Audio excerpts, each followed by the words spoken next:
segment.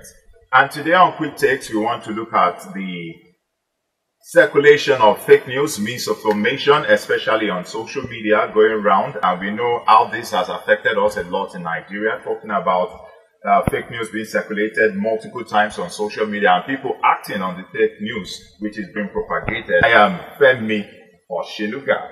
Guest from the U.S. Consulate in Lagos, the U.S. Consulate Deputy Public Affairs Officer, Jennifer Falls. Thank you for coming. Thank you so much. Good morning, DJ and Fede. And also we have Director, West Africa Broadcast Media Academy, Ken Ike Okere. Thanks so much for coming. Thank you, Bolaji and Femi. The U.S. Consulate in Lagos is sponsoring a project called Project Fact Check Nigeria. And we're doing that through our very amazing partners, the West Africa Broadcast and Media Agency, or WABMA, and the Enugu Literacy Society. And so this is a training program that's taking place across all 17 states in southern Nigeria. And this is actually the 17th state. So here in Abeokuta, we are having the final training program. And it's for about 30 radio journalists to come together and spend 2 days with the WABMA team, learning very practical skills on how to fact check and identify disinformation. But the real goal is to build the media literacy skills of the journalists, really build their capacity. Okay, so this is going to Mr. Ken Ike Okere. What is misinformation and what makes it so difficult to do? Thank you very much, Bolaji. Misinformation is a part of fake news which may be mistakenly shared, distributed. It could be out of negligence. It may be shared out of negligence. Okay? Someone failing to do his or her job, properly checking and assuming that it is true and just sharing. It is more insidious because it's more common. Okay, you get one message on WhatsApp, you share it with 10 people without even checking. You just assume if this comes from Peter, then it must be correct. Okay, this information, on the other hand, is deliberately crafted message aimed to achieve a targeted end. A perfect example of this information is propaganda. And now that we're entering the political campaign season, it's going to be very rampant. Nigeria is a global challenge everywhere, and news that breaks here or is spread here can reach anywhere in the world within minutes. And we know that journalists are under a lot of pressure. We want to break stories, we want to get the news out quickly, and so that sometimes means that you don't have time to do all the proper fact checking. And so we're really, really excited about Project Fact Check Nigeria because it's something that journalists can do very fast. It's when Ken will talk about it more, but it's quick, it's easy. Within minutes, you can have a sense of whether or not something is true or not. And so through this program, like I said, we're really focused on building the media literacy skills so that journalists can check sources quickly and really identify right away whether something is fact or it's fiction. Okay, so sorry to cut you. Like you just said now that the big press is a strong pillar for democracy. So I just want to know what is the U.S. government doing to support a free and independent media in Nigeria? We do so many things. I mean, this is a very good example of something we're doing. We do training. For many years now, we've been building the capacity of journalists through training, hundreds and hundreds of journalists across the country. And not just in fact-checking, but in investigative journalism, health reporting, election reporting, security, and so all different ways. So some are webinars, workshops, seminars, things that we do in-country. Then, of course, we have programs where we do take journalists to the United States for very specialized training through our International Visitor Leadership Program or our foreign press centers. So we do build a free and independent media through many different avenues. okay, so Mr. Ike, talking about this project Fact Check Nigeria being supported by the U.S. Consulate, what's the major component of this project? One major component of it. First part of it was a research to be able to identify, first of all, what even young people think about fake news, what kind of fake news or misinformation they carry about, especially related to health issues such as COVID. In that same research, we were also able to identify popular stations that young people prefer or listen to. and your station will be top here. Then we moved in onwards to the second phase, which is which has two objectives: training, capacity building, and the two objectives are to train about 170 media practitioners across the 17 states. Okay? And then to also train at least 1,000 young people across the 17 states, giving them the skills, the tools, and the processes for fact checking. Now, I can tell you that in that major component for training, we're about the last phase now. We began this last year. Then the next phase will involve producing content.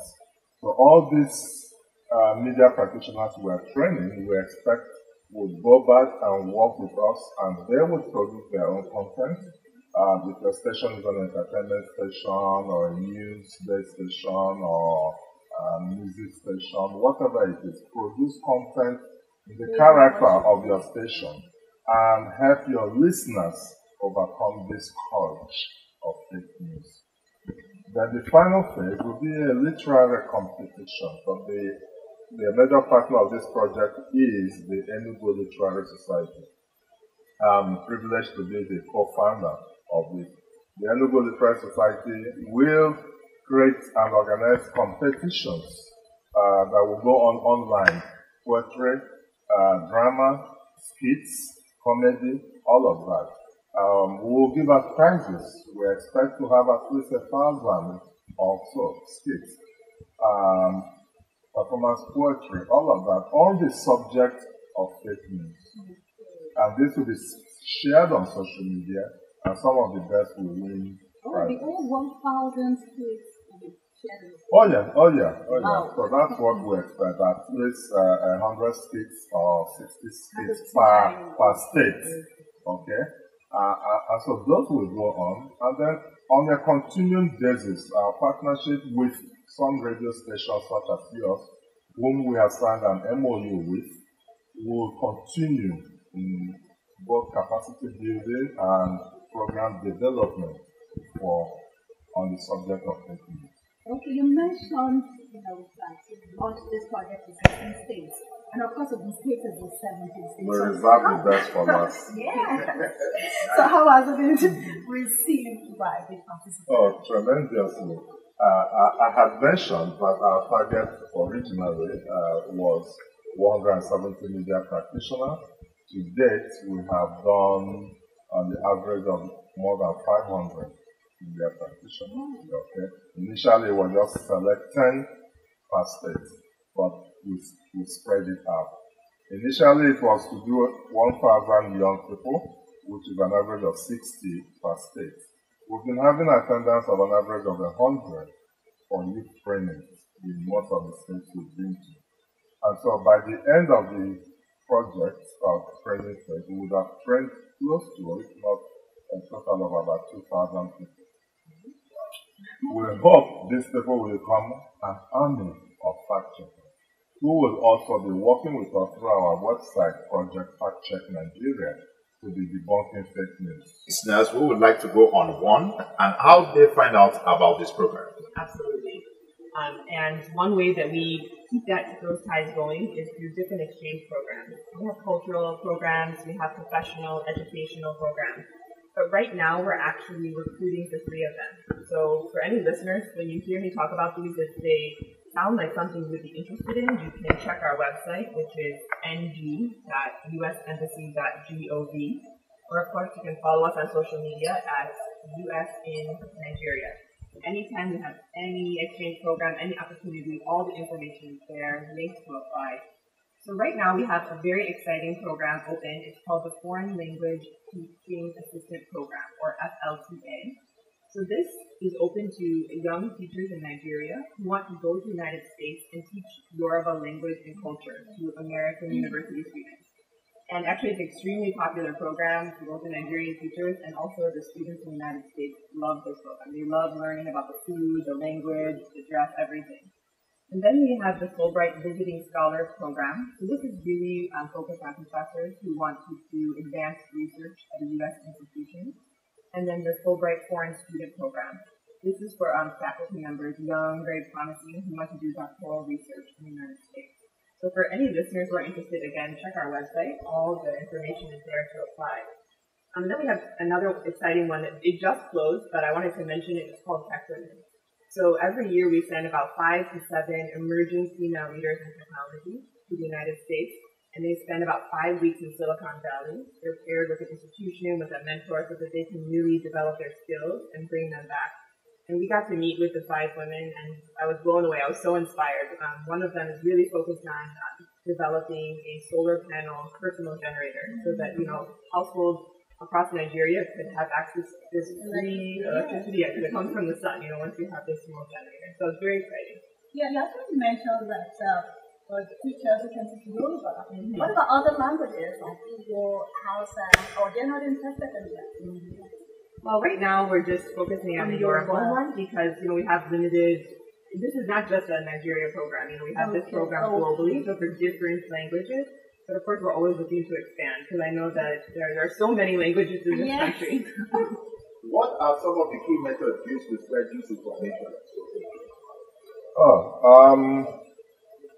First major method is to pray, P-R-A-Y, to pray on your biases. Okay? A lot of us, in fact, everyone carries some unconscious bias. Okay, if you are Christian, you are likely to be more biased to favorably to any Christian message. If you are Muslim, the same thing, and vice versa. If you don't like Bolaji's face, you are likely to share anything that is sent that is negative about her or her people. Okay, so there really are psychologists, the people that really convey this fake news. They prey on our prejudices, they try to look at our fault lines, all to achieve a predetermined objective. In politics, for instance, it's typically done to be able to get elected into office, hoping that when they get into office, they can mend whatever cracks that they widen. Often, it's not out of their hands, the genie is out of the box and can be put back. They also prey on our being in a hurry. Everyone seems to be in a hurry these days. We don't even read past the headlines. So you just see the headlines, something has happened, a woman has gone to vulture in the marketplace, and you simply assume it is true. Sometimes if you read the full story, you find it has no correlation with the headline. But they know. They use the headline to just catch your attention. And you just share. Okay, so if we just take a minute before sharing, you may like, you may look, but just before you share, take a minute, ask yourself, could this be true? Maintain healthy skepticism at all times. And so even photos lie, videos do lie. I can take your Bolaji's voice now, any 30-second clip of your voice, and put a speech of 10 hours in your voice. That would maintain the cadences, the natural cadences of your voice, your tonality, everything, your accents, everything. Your mother would say that you said those things. Wow. So, what you have to ask yourself, would Bolaji say something like this? So, you first maintain healthy skepticism. I say, it's not likely that a reasonable human being would do this. The thing is, if people are not really educated to know that things like this can be done, like changing or using somebody's name to do something bad. So how can one actually make this possible for people to know that even if you hear this person's voice, just be sure that it might not really be this person? We are hoping that even our state governments and other people can make this massive by putting it in the school curriculum. In Scandinavian countries, it is part of the school curriculum. So young people grow up becoming media literate. They are conscious about what they consume in the media. They are discriminatory about what they consume. So if we grew up knowing these things, even knowing how to fact check things easily, Because even though technology has made it easy for these things to spread, technology has also given us the tools to be able to detect them.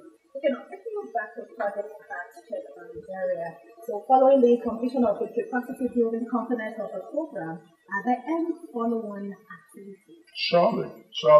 The very next stage is content production. Okay, we expect creative people like you and Femi to be involved in this. Segments of your program, even if it's 5 minutes, 10 minutes, 15 minutes, can be devoted to the subject, and we will support you in that process. We will give you the tools to be able to do the fact-checking yourself. We'll also show you fact-checking sites that you can check for media practitioners in Ogun State. We're meeting at the Obasanjo Presidential Library at the American Space Window on American Space, and that is located at the Youth Development Center in the OOPL Library. And then on Saturday is the youth program open to young people in Abeokuta and environs who wish to come. Okay, 10 a.m. we'll be training hundreds of young people. But the theme of it is in fourfold. There are 4 modules. Okay, we'll talk about photo and video manipulation. Then we'll also go into the second module, which is about facts, opinions, misinformation, disinformation, and even malinformation. What are the differences and examples of each of these? And it's highly interactive. Then the almost 10 steps to fact-checking, step-by-step guide to fact-checking. What do you do? How do you read beyond the headlines? How do you check the source? How do you check the link? Because somebody can put CNN.com. You don't know an additional N has been added. So how do you find out this thing? And finally, the climax will be the sharing of the tools, online digital tools that you can use. For instance, a photo reverse imaging tool, whereby if somebody publishes a photo and says this happened today at Abeokuta, blah, blah, blah, I can take that photo, put it through my phone, simple 1-minute technique, put it through my phone, reverse image it, and then able to see that this is not true. This photo was used 2 years ago at an event, and this guy is repurposing that photo.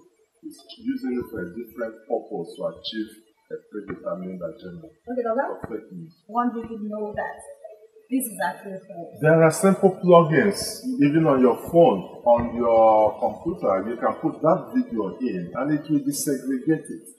It will break it down into keyframes, frame by frame, and you'll be able to see that where there were joinings, where different videos were brought together. I'll give you an example to round this up. Recently, a so-called Indonesian Airways plane crash trended, of which they showed video of 200 people surviving it. Okay? And people believed it, of course. People shared it millions of times and everything. Good thing it was something positive. Okay? But it didn't happen. It didn't happen. Those were 2 different videos. One taken from an air aviation simulation site, aviation school. And the second one was of an old plane crash that happened in Iran some years ago, Caspian Airways crash. And they merged them together. How can our listeners learn more about programs and initiative of the U.S. Embassy and Consulate in Nigeria? That is to Jennifer. We were able to sit down with some of the journalists in Ibadan, and it's very empowering for them. Now they maybe send their stories somewhere, wait for it to come back, find out if it's true or not, but now they have the tools at their fingertips to do it. So it's very empowering for them, and they're very, very excited to be able to do it themselves. But like I mentioned, please check our website, ng.usembassy.gov. And the GOV is how you know it's a real U.S. government website. If you find something else that ends in .com, .net, you can trust that that's not U.S. Embassy. You can also follow us, please, on social media at U.S. in Nigeria. Project Fact Check Nigeria.org. I'll simply put it on online, hashtag it online, and they will see a whole lot of contact information. All right. Thank you very much for coming, Jennifer Foltz. She is the U.S. Consulate Deputy Public Affairs Officer, and also Mr. Ken Ike-Okere. He is the Director of West Africa Broadcast Media Academy. Thank you so much for coming on Quitex.